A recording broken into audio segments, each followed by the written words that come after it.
Imagine waking up on a normal Tuesday and finding out that your entire massive car manufacturing operation has been completely paralyzed, ultimately costing the country's economy a staggering $2.5 billion. That is exactly the nightmare scenario that played out last year when hackers launched a devastating attack on Jaguar Land Rover, which happens to be one of the biggest employers in the entire United Kingdom.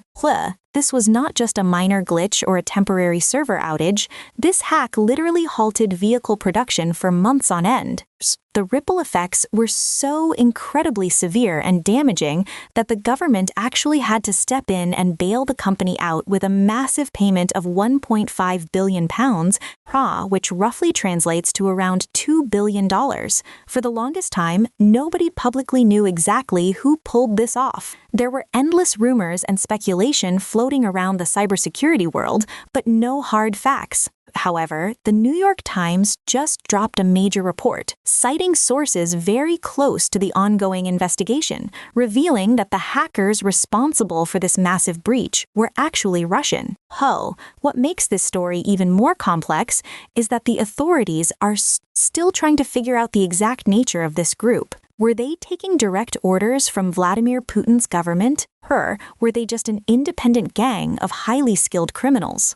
There is also the very real possibility that they fall somewhere in that gray area in between, operating as a rogue criminal syndicate but doing so with the quiet, tacit approval of the state. It turns out that Microsoft was actually the one tracking this specific Russian group and originally tipped off Jaguar Land Rover about the identities of the attackers. But the investigation quickly turned into a massive joint operation. We are talking about the Federal Bureau of Investigation, the National Crime Agency, and the National Cybersecurity Center in Britain, alongside heavy hitters from the private sector like Google's Mandiant unit and Palo Alto networks, all teaming up to untangle the mess. And just when you think the story cannot get any crazier, investigators found out something highly unusual. It is rare, but not totally unheard of in the cybersecurity world, for multiple unaffiliated hackers to target the same vulnerable system at the same time. The investigation revealed that the Russian crew were not the only ones rummaging around inside the company's private networks. A completely separate Jordanian hacker, operating under the alias Ray, also managed to break into the systems during the chaos.